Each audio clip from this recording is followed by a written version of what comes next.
السلام علیکم ورحمت الله وبرکاتو. د افغان ښوونځي یوټیوب چینل ته ښه راغلاست. زمونږ د یوټیوب چینل نوم د افغان پرایویټ های سکول. دا زما د موبایل شمیره او دا زما د واتساپ شمیره هم همدا ده. که چیرې تاسې کوم پوښتنې لرئ یا د کمپیوټر په اړه یا د درس په اړه، تاسې کولی شئ چې ما سره اړیکه ونیسئ. نو د مایکروسافټ وینډوز 10 درېیمه ورځ ده ګرانو. را به شو تیر درسو کې مو سټارټ منیو باندې خبرې وکړې. بعضې شیان په سټارټ منیو کې پاتې دي، دا به هم نن په خیر سره خلاص کړو. را به شو پاور ته. دا خو په دې باندې باید مونږ پوه شو چې کله کمپیوټر لګوو نو بټن باندې باید لګوو، او چې کله یې خاموشه کوو یا بندوي نو په بټن باندې باید خاموشه نه کړو، ځکه کمپیوټر سوځي، د کمپیوټر وینډوز له منځه ځي، مشکلاتو سره مخ کېږي. نو کمپیوټر چې بیرته بندوو دلته سټارټ ته به راځو، سټارټ منیو ته به راځو، دلته پاور ته به راځو، دلته شټ ډاون به کلیک کوو. شټ ډاون کمپیوټر مکمل بندوي. سلیپ که چیرې یو 2 دقیقو یا 15 دقیقو 10 دقیقو لپاره د کمپیوټر په کار نه وي، یعنې کمپیوټر خوب حالت ته لاړ شي، دې کې که لپټاپ وي بیا چارج کم مصرفیږي، خوب حالت ته به ځي. بیا چې کله انټر ووهئ ماوس وښوروئ، کمپیوټر به بیرته له خوب حالته راوځي او کمپیوټر به بیرته روښانه شي. ریسټارټ څه کار کوي؟ که چیرې کمپیوټر مثلا ضعیفه کار کوي، کومه برنامه نصبوي او هغه کیږي نه یا ډېر ضعیفه کار کوي، نو ته کولی شي چې کمپیوټر ریسټارټ کوي. دا کارونه تل د ځای نه هم کولی. چې کله الټ F4 کلیک کوي، الټ F4 دغه مینیو راځي. الټ F4 په کیبورډ کې، کیبورډ زه تاسو ته دروښیم. که چیرې دا ده نو دا الټ ده او دلته F4 ده. نو الټ F4 تاسې کلیک کوئ، دلته یې نه ښیي د سکرین کیبورډ کې. نو الټ F4 چې تاسې کلیک کوئ بس راسنې یو کمپیوټر خاموشه کولی شئ. بیا انټر پسې کلیک کوئ. دلته تاسې نور شیان هم استفاده کولی شئ. ګوره ریسټارټ ده، شټ ډاون ده، سلیپ ده، ساین آوټ، له دې یوزر نه ووځه، سویچ یوزر، له دې یوزر نه ووځه او بل یوزر ته ولاړ شه. ښه، تاسې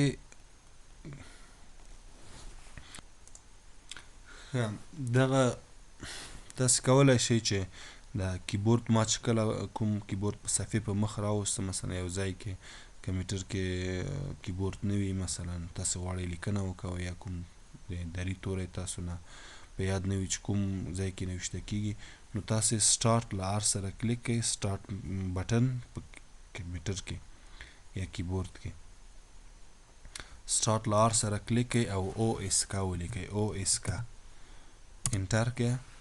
ګورئ دا کیبورډ تاسو ته راځي.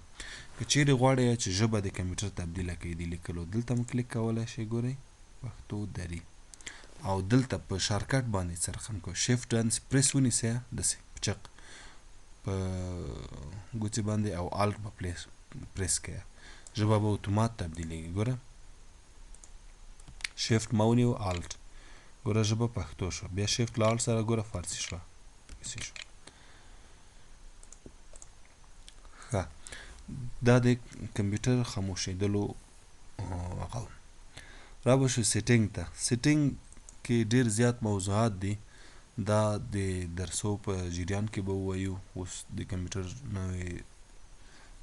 نوې ورځې دي، نو دا که زه تاسو تشریح کړم ډېره به مشکله وي.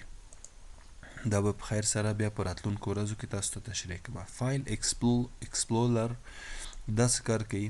دا مای کمپیوټر ته ځي، د ځای نه مثلا ډرایو ته ځي، د ځای نه ډسکټاپ کې چې کوم آیکنونه ځي دلته تللی شي. ډاونلوډ کې له انټرنټه یا له بلوتوت نه چې راولېږئ دلته وي. ډاکومنټس دا څه کار کوي؟ معمولا کله چې تاسې د ورد پروګرام کې یو فایل غواړئ ذخیره کړئ او موقعیت یې ورته مشخص نه کړئ، معمولا ډاکومنټس کې راځي، همداسې اکسل کې، اکسس کې، ورد پاډ کې، نوټ پاډ کې. نو موقعیت چې ورته مشخص نه کړئ هغه دلته راځي. که چیرې کمپیوټر په واسطه عکس شی اخلئ نو هغه هلته پکچرز کې راځي، ته کلیک کولی شئ. همداسې میوزیک، همداسې که چیرې ډرایو ته ځئ دلته کلیک کړئ، هر ډرایو ته مو چې خوښ وي تاسې تللی شئ.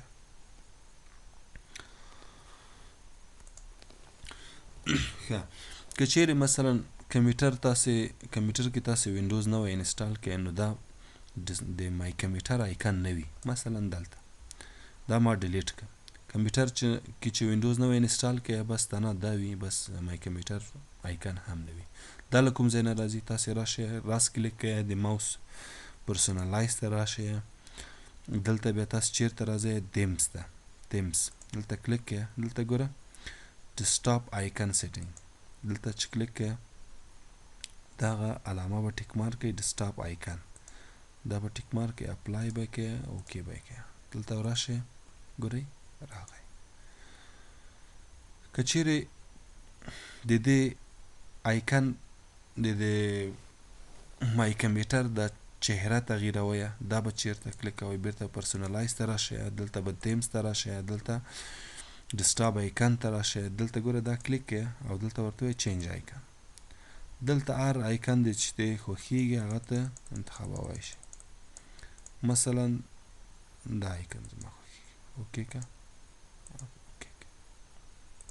ګوره دا آیکن شو، مخکې بل رقم و، بیا یې تغییر بیرته همغه اولی حالت ته بیا یې دلته تیمز ته به راشي، چینج ډیسکټاپ آیکن ته به راشي، دلته به دا کلیک کړئ او دلته به وایئ چې ریسټور ډیفالټ، بیرته داسې حالت ته شي. بیا یې بل تصویر ورته تغییروئ، مثلا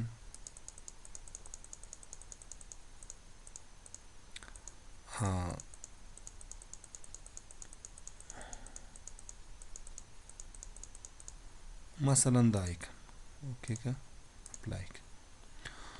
ښه که چیرې مثلا د ورد پروګرام دلته غواړئ صفحې په مخ راشي او همیشه د تا ضرورت ورته ډېري، دلته به راشي، دلته به په کیبورډ کې او آر نوشته کې، دا ژبه یې زه انګلیسي کړمه،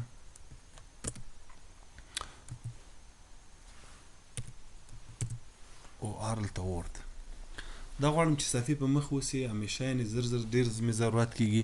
یا خو دا چې مثلا کلیک کړئ راست کلیک کړئ کولی شئ چې دا ډیلیټ کړئ، دا پروګرام ډیلیټ کړئ، دا ټاسک بار کې دلته واچوئ، انپین فرام سټارټ کلیک کړئ، اوپن فایل لوکیشن کوم ځای کې چې اصلي ځای دی دا هلته لاړ شئ.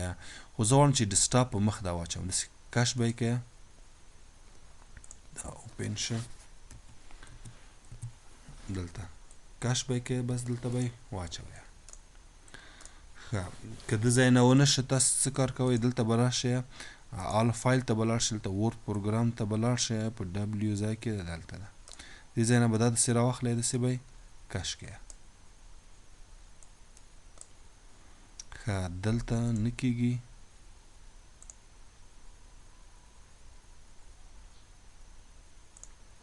ښه له هغه ځای نه هم ونه شه، بیا به څه کار کوو، دلته به راشو آل پروګرام ته، دلته به ورد فایل پیدا کړو، چیرته ده دلته ده، دلته به راشو او مور ته به راشو، دلته ووایي چې اوپن فایل لوکیشن، یعنې د دغه فایل اصلي لوکیشن چې ده دلته ده، صحیح ده. دا به صفحه وړه کړو او دلته به له دې ځای نه به دا راواخلو، دلته کش به دلته کېږي، دلته راغی، یعنې همیشه چې ورد پروګرام د ما په کار وي بس دلته یې راسن کلیک کړه هغه به راځي. ښه که چیرې مثلا یو فایل موږ ډیلیټ کوو، مثلا دا د احمد په نامه فولډر زه ډیلیټ کوم، ډیلیټ مې که راسن چیرته لاړه ریسایکل بین ته، ریسایکل بین کې د فکرې موږ او تاسې چې هغه د جارو کثافاتو دا شیان مثلا کور کې یو سطل یو شی وي عینا هغه رقم ریسایکل بین هم همغه ته وایي. هر شی چې موږ ډیلیټ کوو هغه دلته راځي ریسایکل بین ته. بیرته غواړو پښیمانه شو دلته راشو ریسټور، بیرته همغه ځای نه چې ډیلیټ کړی هماغه هلته بیرته ځي. یا دا چې مثلا غواړو چې بیخي یعنې دلته هم لاړ نه شي دایم لپاره ډیلیټ شي، بیا داسې کار کوو چې شفټ نیسو او له ډیلیټ سره کیبورډ کې شفټ له ډیلیټ سره څه رقم دا شفټ به نیسو او ډیلیټ بټن کیبورډ کې ای هغه چې ورسره پریس کو نو دغه بیا له کمپیوټر نه د دایم لپاره له منځه ځي حذفېږي. بل دا چې ګوره دا فایل چې زه ډیلیټوم سهوا یا مثلا ګوره راسن پوښتنه نه کوي چې دا ډیلیټ شي ډیلیټ نه شي، راسن ډیلیټ کېږي.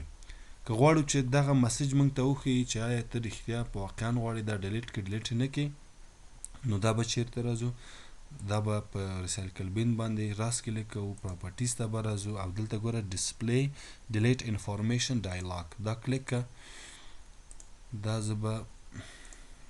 زه بیرته دا فولډر زه ریسټور کړم بیرته ما خپل ځای ته لاړ شي ګوره اوس چې ډیلیټ کومه ګوره درته مسیج راځي چې آیا ته غواړې چې دا ډیلیټ شي هو زه غواړم دا و د نن ورځې درس په دې هیله چې زده شوی مو پوښتنه سوال لرئ ډېره